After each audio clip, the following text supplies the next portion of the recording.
Hey everybody, it's your girl Tara Michelle. Welcome to or welcome back to my channel, Opinionated Scents, our safe space to discuss all things fragrance, whether we like them or not. So here's another tag, and it is also from Joss Jane. She tagged me in this. It was created or started by Emmy's World of Fragrance, and it's another set of questions, y'all. This is called the My Addiction tag, and again, it was started by Emmy's World of Fragrance. I am gonna do this on the fly. I don't know how many questions there are. I haven't watched Joss's video yet because I just didn't want any hints as to what to expect, because I think I'm a little sadistic in the sense that I like to get myself caught up a little bit on camera. I don't know. So let's go ahead and get into it. First question. Why do you use fragrances? Mood booster, habit, compliments, or any other reason? I like the mood booster part. I think, first of all, I like things that smell good, and I want to be a thing or person who smells good. So, but I think that also correlates very much to the fact that it can affect your mood. You can wear fragrances that absolutely make you feel more awake when it's just a rough start to the day. They give you a burst of energy that can make you feel cooler when it's extremely hot.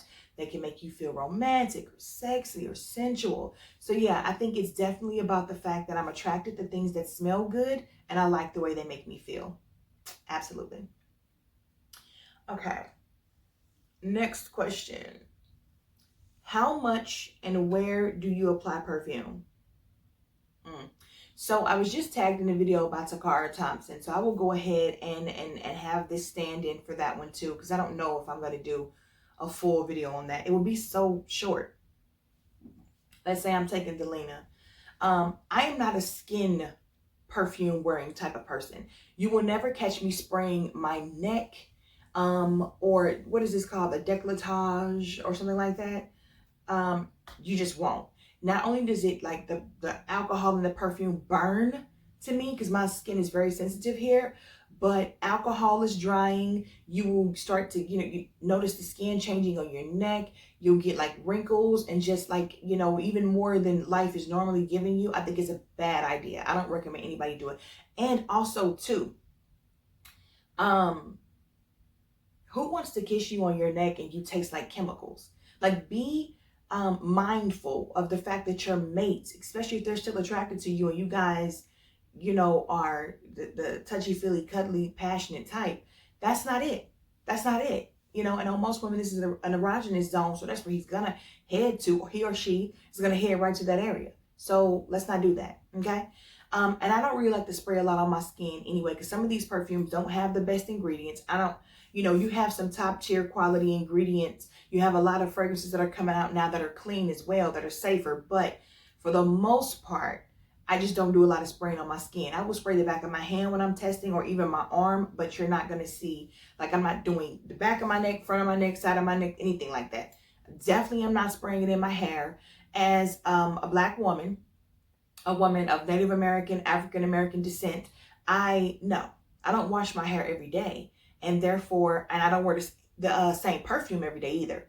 So to be running around here with Delina in my hair, but I'm wearing MFK, or you guys know I don't layer. That's just ridiculous. Not to mention the fact that the alcohol and other chemicals in it will dry your hair out. No. Now, if you're somebody who washes your hair every day, sure, go get you a hair mist. I still wouldn't spray the real perfume in your hair though. Like, that has never made sense to me. And with just those chemicals in your scalp and your brain. Like, I don't know. I'm not judging anybody. Do what you do, but for me, no ma'am, no sir. It's not happening. What was the question? Oh, okay. I'm a heavy sprayer. If it's something like Oud Bouquet, not Oud Bouquet, I don't even have that. Shagaf Oud, come on. I'm spraying like 2 sprays. Because other than that, you kill yourself and everybody else around you. But usually if I'm taking something, okay, I'm still holding on to this one from my daughter, Eris. This is a celebrity scent. It's a beautiful, beautiful celebrity scent. But I bathe in this baby. So I'm going to use this one to show how far I really go. I will usually be wearing long sleeves. If I am going to spray a celebrity scent on my arms, I am moisturized with the thickest unscented body butter, baby. I'm trying to close everything down on my pores so that it's just sitting on top of the moisturized skin. I'm taking it and I'm spraying like 1, 2, 3, 4, 5. 1, 2, 3, 4, 5. So the outside of the arm on the sleeve and the inside when I'm wearing long sleeves. If it's just my arm, then I will just do 2 or 3 sprays on the skin. I'm not saturating my skin with perfume. I'm just not. Same thing on this side. 1, 2, 3, 4, 5. 1, 2, 3, 4, 5. Or if it's just regular skin, 1, 2, 3 or 1, 2. You get the gist. If I have on a collared shirt, like the button down shirts I wear a lot, I'm coming across the chest on the shirt. And a lot of times I spray my shirt when it's not on me. Now, when I'm just holding the shirt up, oh my goodness, I'm spraying until the shirt actually feels wet.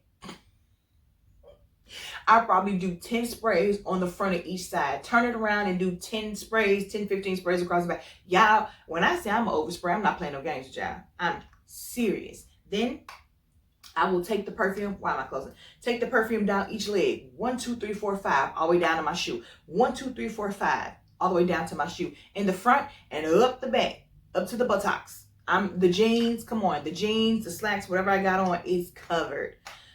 So with a celebrity scent or a lighter scent, a fresh citrus scent, don't judge me, baby, but I can get to 30 sprays, if not more than that. I go crazy. But if I'm just wearing something like Shagaf Oud, I will spray each sleeve or the crease of the arm, or I will spray the front of my shirt up top and then down towards the bottom so it like disperses out onto the pants too. But yeah, I really try to stay away from the skin as much as possible. I make sure I'm heavily moisturized if I am going to be bringing it in contact with my skin, and I stay away from all things neck, front, and back. I'm not doing it. How many perfumes do you use per day? 1? You know, when I'm starting to come across a lot of people who say they wear like 2 and 3, when I'm testing fragrances, sometimes I will do a test on this arm and this arm. That's not a real wear though. If the question is, how do I actually wear my perfumes when I'm choosing a perfume to wear? 1, why am I changing perfumes in 1 day? So I recently made a video about the Chloe Nomad range that I have. And I did mention that I could see someone taking the Chloe Eau de Parfum, wearing it during the day, throwing the Absolute in their purse if they're going for drinks or something after work, and then spraying that on. I do get that concept and that idea, and I understand that could happen sometimes, but I tend to stick with 1 perfume throughout the day, just 1. Do you enjoy other perfumed products? Absolutely. I love CPOs, which are concentrated perfume oils. I love fragrance body oils and body butters and lotions. I love sets. I love shower gels. Like you go in with the shower gel, you come out, you put on the body lotion or the body butter, and then you spray on the perfume. Yes, and it also helps with longevity. So that makes sense. What fragrance in your collection best represents your current taste and aesthetic? I am going to say Poison Girl EDT. My taste is sweet. If you're sweet, if you're creamy, I love you. My taste is all over the place, but that is the one thing that's rang true the entire time that I've been doing fragrances. The aesthetic, this looks dangerous, but also beautiful. So this looks like pretty, and I just love the bottles, but it also looks like almost like a poisonous apple that if you bit into, you know, there'll be some consequences. I think that's the way I've been described my whole life. I'm somebody who loves hard. I love deep. I'm loyal and I'm very protective. When it comes to my loved ones, my siblings, my kids, do not play with me. But I'm also a very chill person. Like if we're good and your vibes are good and you don't mean me or the people I love any harm, then everything's all beautiful. The aesthetics are beautiful. But if you want some other stuff, then you can catch that too. So I think it's like the dangerous beauty, you know. And again, I'm not judging myself aesthetically. I'm talking about just, you know, come correct. So we can all be chill. It's the St. Louis in me.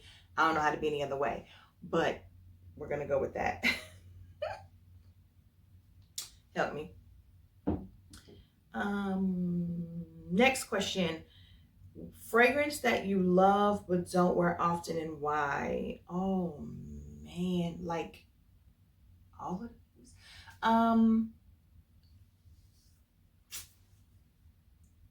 MFK 540. Dude, all of these. My whole entire collection. I have too many. I would say MFK, I don't wear as much as I used to. I went through like 10 samples before I realized that it was going to be bought for me for like Mother's Day or something like that. And then when I got it, I'm just holding on to it like a prized possession that I don't really like, it like a trophy or something. It's ridiculous.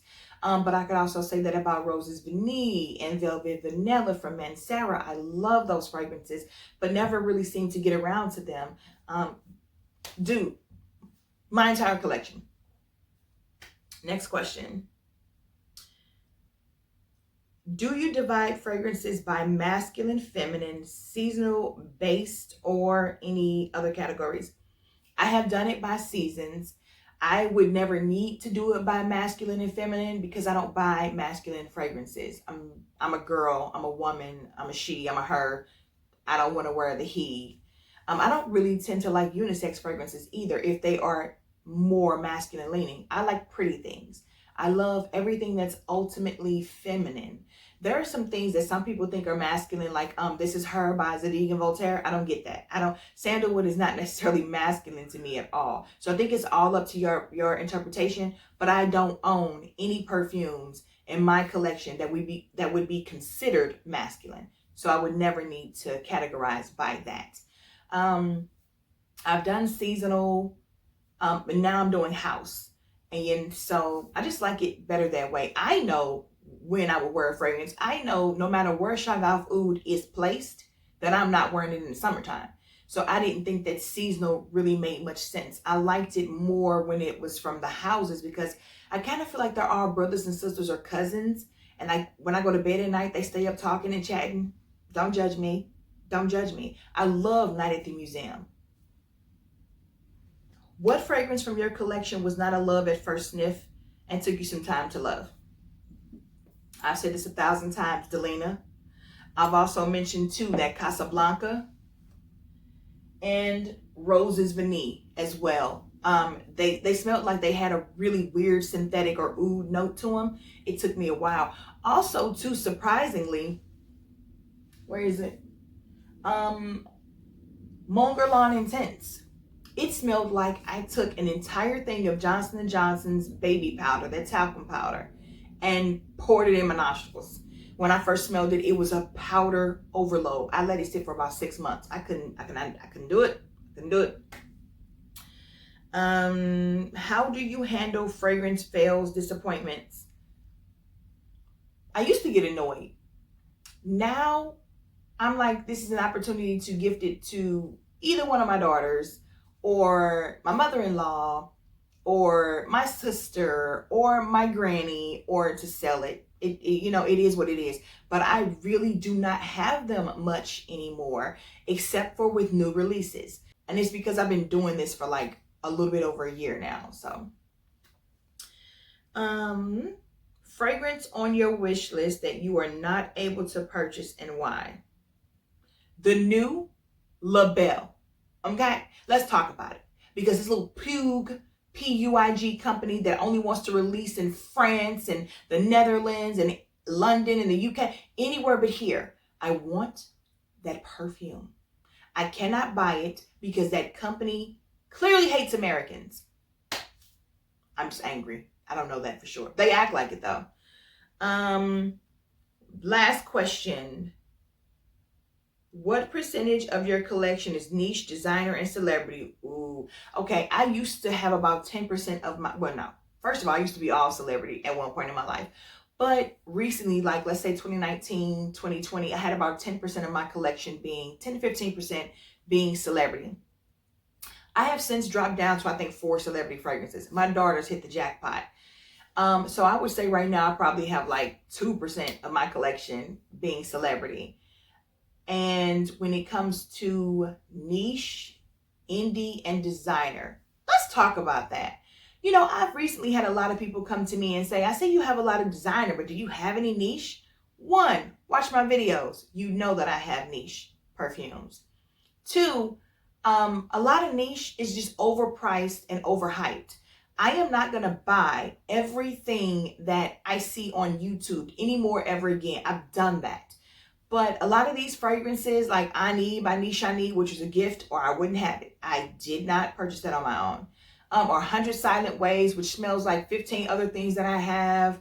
You know, all these little overhyped. I'm over it, guys. I'm over it. So, no, you're not going to see me with a 50% of my collection being niche. And no, you're not going to see me jump on this niche train and just start buying all these $300, $400, $500 bottles of perfume, because it's not worth it. They're not that good. I like Wicked Good and Rose All Day from Gallagher Fragrances. And even though they're on the lower end of like niche, they still cost too much. Especially because the staying power of Wicked Good is not there. So, no, I am definitely going to predominantly be a designer girl. And let's talk about the difference in definition. Because a lot of people think niche means a ton of money. If you purchase a $500 bottle of perfume, it's niche. Not really. You have the private lines of like Lancome, Armani Privé, what's the other one? The Arts and Materials line from Guerlain, where these perfumes are $260, $590, and all this other stuff. They're still from designer houses. They're just their private collection. So you can go jumping on that train if you want to, but I won't be buying that ticket with you. Niche fragrances, by definition, are fragrances from houses that just do perfumes. And then designer are those houses that maybe they started off with clothes, shoes, handbags, and then jumped over to perfumes.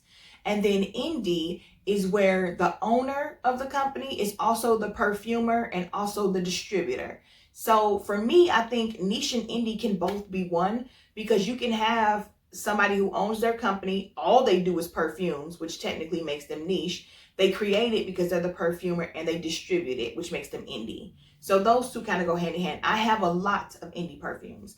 So I think that I will probably say I have 2% celebrity. I might have, 10%. No, I might have 10, 15% niche, probably 20% indie, and then the rest would be designer.